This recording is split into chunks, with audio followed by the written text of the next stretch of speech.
इसी से समझ सकते हैं, एक वोट अराजकता भी फैला सकता है, गलत हाथों में जाएगा, और सही हाथों में जाएगा तो विरासत का सम्मान करते हुए देश को उसकी आस्था का सम्मान भी दिला सकता है। अयोध्या में रामलला का दर्शन करने का अवसर हम सबको प्राप्त हो रहा है इस समय, कितनी भव्यता है। और इसीलिए आज मैं आया हूं आपके पास कहने के लिए कि एक वोट नौजवानों के हाथों को आजीविका दे सकती है, एक वोट उसे गलत दिशा में लेकर के अपराध की दुनिया में भी धकेल सकती है। मित्रों, ये सब हमें तय करना होता है, हम अपना वर्तमान और अपना भविष्य कैसा चाहते हैं, किस प्रकार का बनाना चाहते हैं। और मोदी जी ने पिछले 10 वर्ष के अंदर देश को जिस प्रतिबद्धता के साथ चलाया है, जिस मजबूती के साथ चलाया है, उसका परिणाम सर्वविदित है। मोदी जी के द्वारा किए गए कार्य आज देश के अंदर मोदी गारंटी के रूप में पूरे देश के अंदर गूंज रहे हैं। लोग कहते हैं मोदी गारंटी क्या है? मोदी जी की गारंटी 12 करोड़ अन्नदाता किसानों को प्रधानमंत्री किसान सम्मान निधि का लाभ देता है, यही है मोदी गारंटी। 4 करोड़ गरीबों के सिर को ढकने के लिए प्रधानमंत्री आवास योजना मिल जाना, देश के अंदर 80 करोड़ गरीबों को मुफ्त में राशन की सुविधा का प्राप्त हो जाना, 10 करोड़ गरीबों को उज्ज्वला योजना में मुफ्त में रसोई गैस का सिलेंडर मिल जाना, 12 करोड़ परिवारों को यानी 60 करोड़ लोगों को 5 लाख रुपए की स्वास्थ्य बीमा का लाभ मिल जाना, यह है मोदी गारंटी। और मोदी जी इसलिए सफल हुए,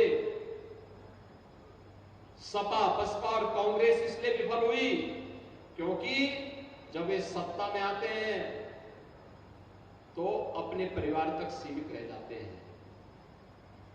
उनके लिए फैमिली फर्स्ट है, मोदी जी के लिए नेशन फर्स्ट है। और मोदी जी ने कहा कि मेरे लिए तो 140 करोड़ भारतवासी ही मेरा परिवार है, और 140 करोड़ भारतवासियों की सेवा के लिए उन्होंने अपना पूरा जीवन समर्पित किया है।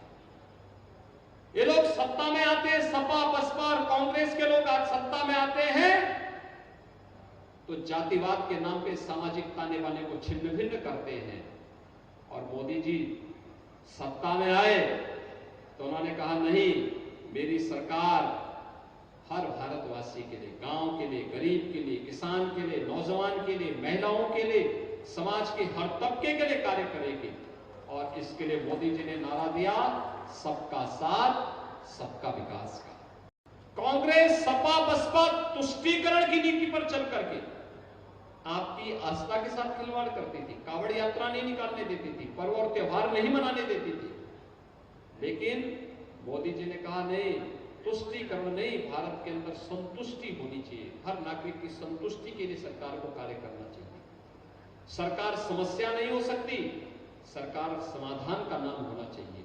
और उसी समाधान का रास्ता निकालने के लिए मोदी जी ने जो रास्ते अपनाए, आज उसी का परिणाम है कि भारत दुनिया की अब 5वीं बड़ी अर्थव्यवस्था बन चुका है। और इसीलिए हम लोग आए हैं कि मोदी जी को तीसरा कार्यकाल दीजिए।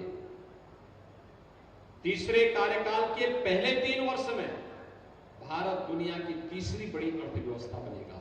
तीसरी बड़ी अर्थव्यवस्था बनने का मतलब चारों ओर खुशहाली, हर नौजवान के हाथ को कार्य, हर अन्नदाता किसान के खेत को पानी,